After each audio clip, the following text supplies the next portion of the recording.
El bosque de los susurros. Dicen que a las afueras de un pequeño pueblo llamado Raven Creek, hay un bosque al que nadie se atreve a entrar después del anochecer. No porque haya animales salvajes, sino porque algo dentro de él no pertenece a este mundo. La desaparición.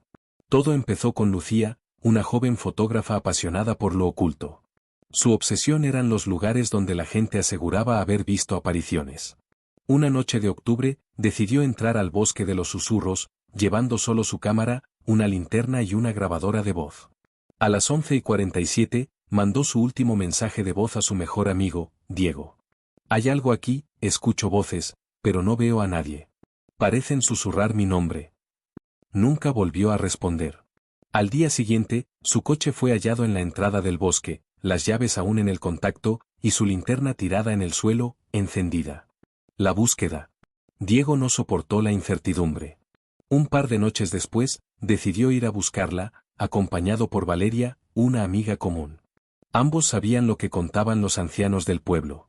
El bosque está vivo. Se alimenta de quienes lo desafían. A las 12:13 cruzaron el umbral de árboles.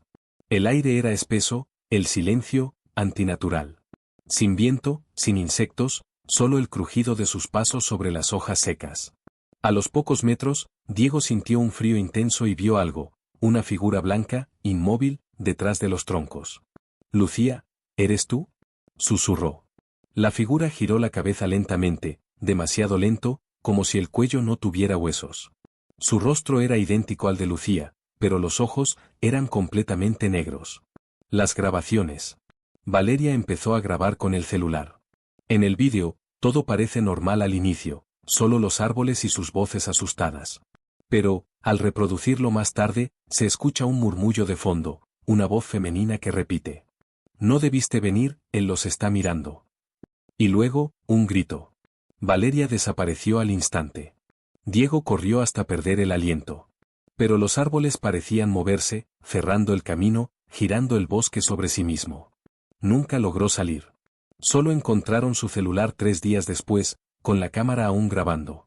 La última imagen muestra un rostro acercándose lentamente al lente, los mismos ojos negros y una sonrisa que no era humana.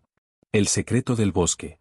Años después, los lugareños dicen que, si caminas cerca del bosque de Raven Creek a medianoche, puedes escuchar pasos detrás de ti aunque estés solo. Y si dices el nombre de Lucía 3 veces en voz alta, una voz femenina te responde: «Ayúdame, estoy aquí». Pero no cometas el error de buscar de dónde viene. Porque cuando volteas, ya no hay salida. El bosque te atrapa, te copia, y lo que sale con tu cara no eres tú.